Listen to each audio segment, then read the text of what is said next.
Mandarko shirku falto yenanye Nabiyalantu Wallah miamin balteganye Mandarson kitana uqad yasallamna Nur al-alam Yoo yaa harka fuunee shamaa akkam jirtan hordoftoota YouTube Abu Hanifa nagaanyi kiyya bakka jirtan isin qaqqabu har'a Abu Hanifaan karaa YouTube channel isaa affeeree jira gaaffii 5 haga 6 tokkos na baasee jira gaaffii isaa walumaan dubbisaatu walumaan deebiitti kennina akka hordoftan abdii qaba jechuudha gaaffiin Abu Hanifaa inni jalqabaa Zakkii iluu eenyu of nu beeksisii jedha maqaan kiyya Zaakir Kamaalin jedhama dhalataa godina Iluu Abbaa Boor yeroon ta'u aanaa Gachiittiin dhaladhee guddadhee amma kan jiraadhu biyya Jarmaniiti fuudhaadha haadha manaa qaba ilmaan qaba an ulfaata gaaffiin kuni oh my god Zakkiin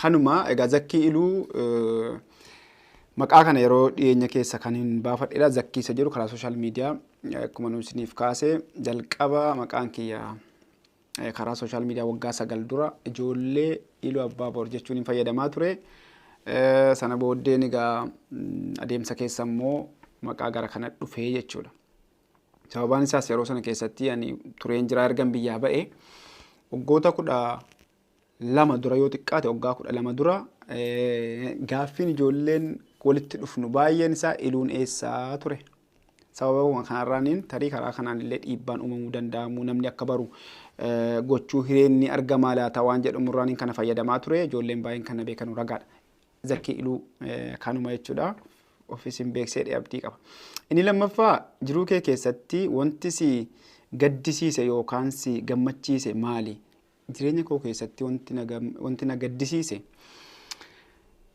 gaafa biyya kana 2014 seenee 2014 akkuma biyya kana seenee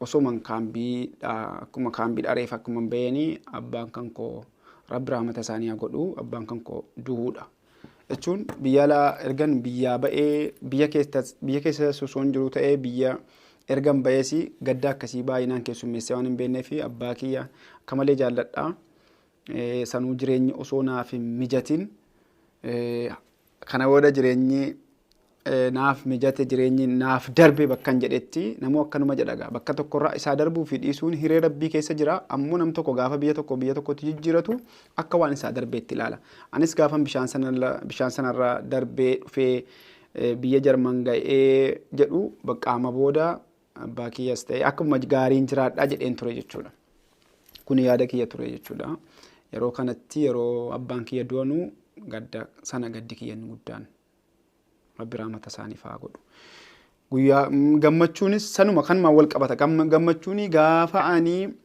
guyyaan hin gammade lammanuu ibsuu barbaada guyyaan hin gammades guyyaan baara sanarraa bu'een gammade dhugaa dubbachuuf baara sanatti hin ba'a jedhees yaanne keessaa'uu akkaataa nuti itti dhufne sun ulfaataa waan turee fi doonii dhuma tokkorraa akkuma nuti dhumnuu fi namtichi nu erge gaafa Liibiyaa irraa nu ergu akkaatuma nuti dhumnuuni nu erge so kanaaf abdii mureetiin baarri jarbaa xiqqoo tokkoon deemna baara kana irra gaafa deemnu akkasuma hidhaatuma bakka mugaatuma deema abdii mureera muuman du'a boodan du'a ati manaa kiyya akkasin nakaastee isuman asirra taa'eetiin gaafan akkanatti baaratti gaa yeroon hin kufu adha manaa kiyya akkasuma walla qabaa turte abdii waan hin mureef jechuudha yeroon hin dhufee bu'u bishaan irraa guyyaa sana gammadeera lamman kana jechuudha gammachuu fi gaddi kiyyallee gaaffii lammaffaatti gaaffii sadaffaatti dabarra raadiyoon akka gabaasetti zakkiin hin fuunee jedhu gabaasa biraatiin inumaa zakkiin jaartii lamayyuu qabaa jedhu kun hagam dhugaadhaa jedha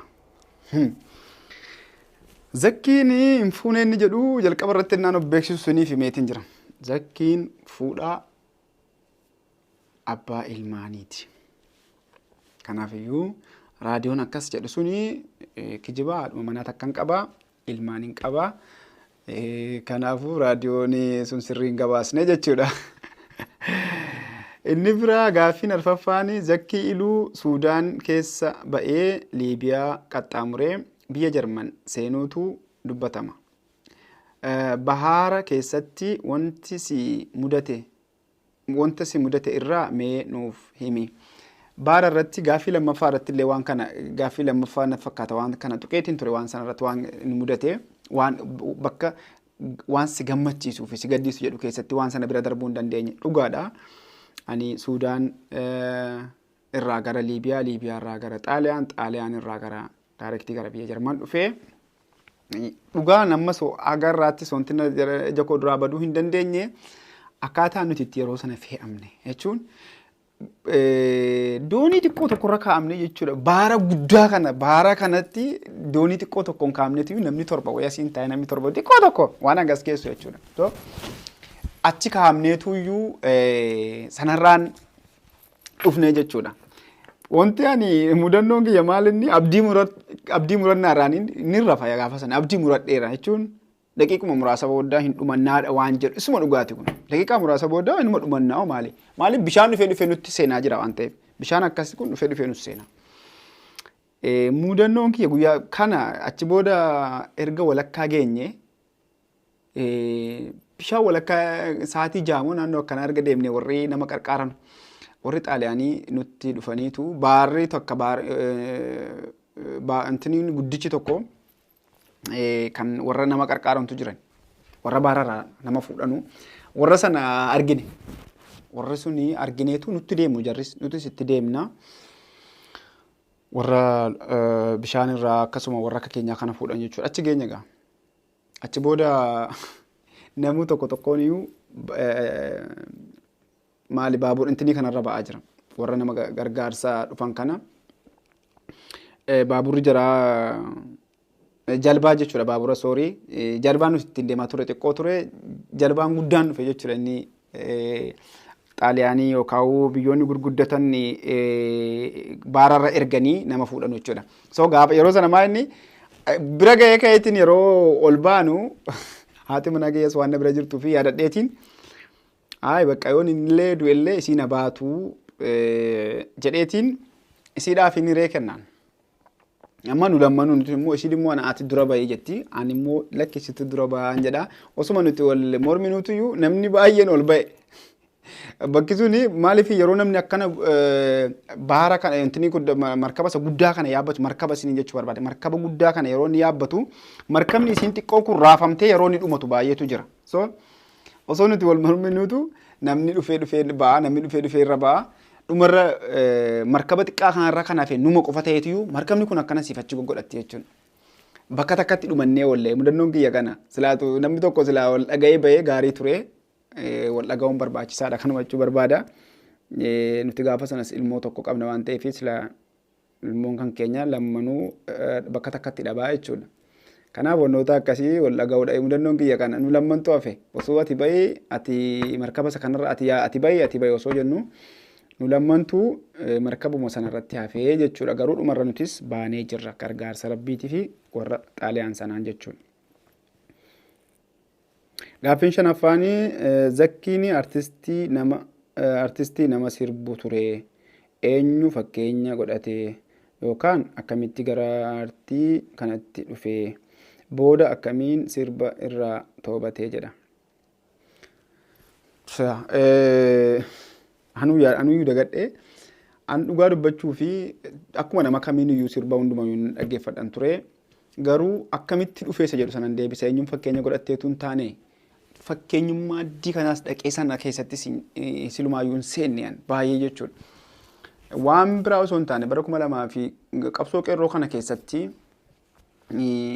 maaluma gumaachinaa tokko baay'ee tokko gubataa turre hundumti keenya iyyuu qabsoo kana keessatti karaa garaagaraatiin hirmaachaa turre maallaqa buusnaa qeerroo bira dhaabbannaa wantoota kana osuma goonuutu maaliin bira dhaabbachuu hin danda'a maal gochuu hin danda'a waanuma jedhuutanii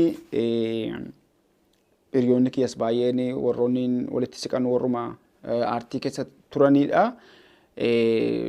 Haaluma kanaan anis wama tokko gahee kan koon baadhaa dhumaanan sirba waa'ee hin laaluu danda'e kan jedhu gadhiise achi booddee sirboota baay'ee hojjedhee wanti hundi godhamee ka'ee sana booda sirbi sun yeroo sanatti yeroo qabsoo yeroo sana keessatti keessaa magaalaan keessa jiraadhu keessatti baay'ee tokko wal hirkaa fuudhanii maal jedhanii achi booda maatiin dhaga'ee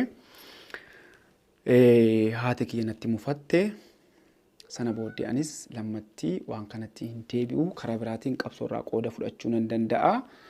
Sirbuun qofti qabsoorraa kanarraa waan nan gooneef jedheetiin silumaayyuu akkuma namni sun jedhee baay'ee keessan seenne wannootan hojjedhe illee istiidiyoodhumatti hin dhiisee ijoolleen sirboota naaf kennan illee sirba aadaa iluurraa illee jedhanii rakkoon karaa sanaanis waan tureefi bakka hanqinni jiru irratti kanarratti illee jedhanii sirriitti ijoolleen asiirs na gargaaranii bookaalii namoota wajjin hojjenne yaradhaa jee abbaa gadaa mucaan artistiin karaa dheeraa deemee dhufee muuxannoo isaa akkasumas akkaataa itti wanni maaltu barbaachisaa isa jedhu yeroo dheeraa deemnee iyyaa turre vookaalii hojjetaa turre waan baay'ee goone san hundumayyuu sirba ja'amoo torba Finfinneetti maallaqa isaallee itti kafaleetiin istiidiyoodhumatti dhiisee guyyaa sanarraa takkaa gaafadheen beeku achumatti hafee jechuudha. Akkasittiin keessaa ba'e jechuudhaani haati kiyya natti dallantee jennaaniin achi booda dhiisee ba'ee alhamdulillah rabbil aalamiin itti deebi'een beekuttis hin deebi'u kana booddee inni kun kana fakkaata. Gaaffii xumuraa zaak amma gara daldala yuutuubii kanatti dhufaa jirta. Yuutuubee bu'aa ba'ii hedduu qaba. Kanaaf Oromootaaf maal dhaamtadha? Anis yuutuubii baneetiin jira. Akka gaarii irratti hojjechaa jira. Wanni ani dhaamuu fi ijoollee Oromoodhaafi wal bira dhaabbadhaadha wanni biraan jiru.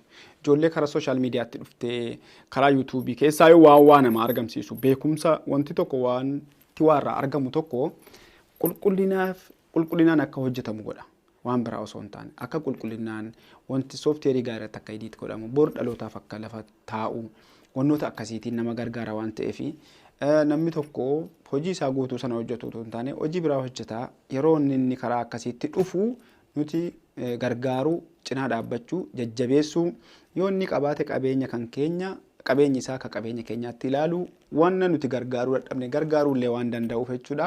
Oromoodhaa wanni hin jedhu jajjabeessaadha walumaa galattuu jajjabeessaa nun miidhu warra subscribe barbaadu subscribe godhaafi views godhaafi ilaalaa fi hojii isaa jajjabeessaa kana jechuu barbaada.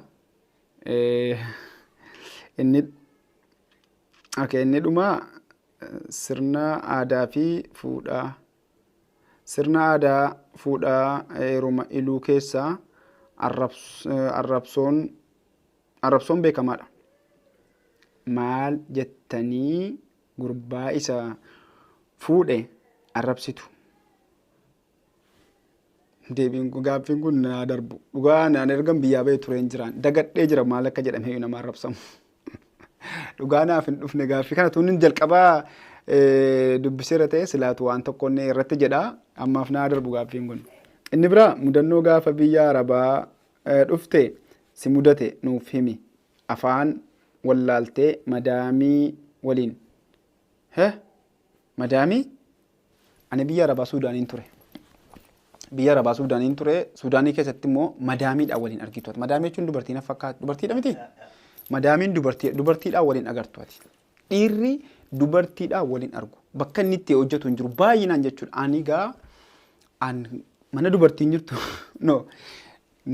dhiirri silaatu kan argamu dubartii eessatti argite abadan hin argitu.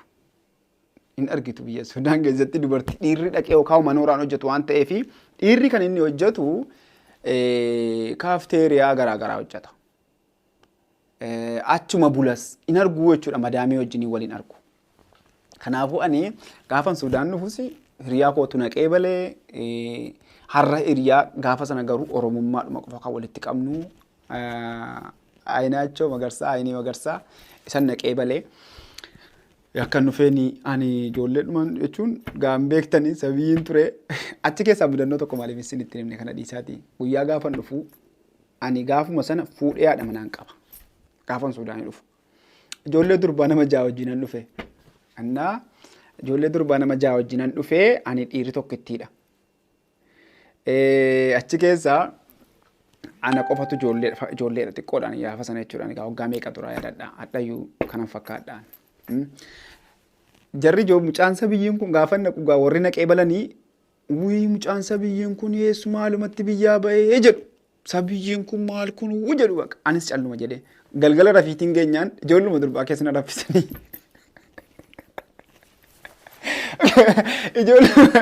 Galgala gaafa rafiitiin gahu ijoollee sabiyyee naan jedhanii du'an akka fuudhee beekama gaafa.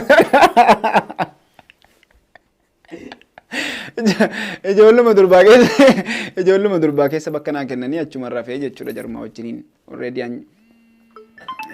ani jaraan akka obbolaatti wallaallee jirra. Waa tokkoyyuu wanti uumames hin jiru. Akkasin ture. Kanaafi maal jechuun barbaade mana madaamiidha waa tokko hin taane. Achi boodas hojii isuma biraan galee wanti na mudate hin jiru baay'inaan. Kanaaf immoo laallee yeroo biraatti deebina yeroo gaarii isinii wajjin qabaadhe galatooma. Warroonni abonifaa hordoftoonni abonifaa Zakkii Iluu subscribe godha. Ji'oota lama reef ergan YouTube channel banadhee dhimma konkolaataa tiyoorii dhimmoota garaagaraa irratti hojjedha. Video qulqullina qabu achirratti ni argattanii. Subscribing kiyyas nama muraasatu afaan nama 200 akkas nan barbaada. Mallee hin guunne akkanaa guuttanu abdii qaba. Gaaffiilee biraatiin gaaffii nama bohaarsanuu garaagaraatiin walitti deebina yeroo gaarii qabaadha. Nagaatti.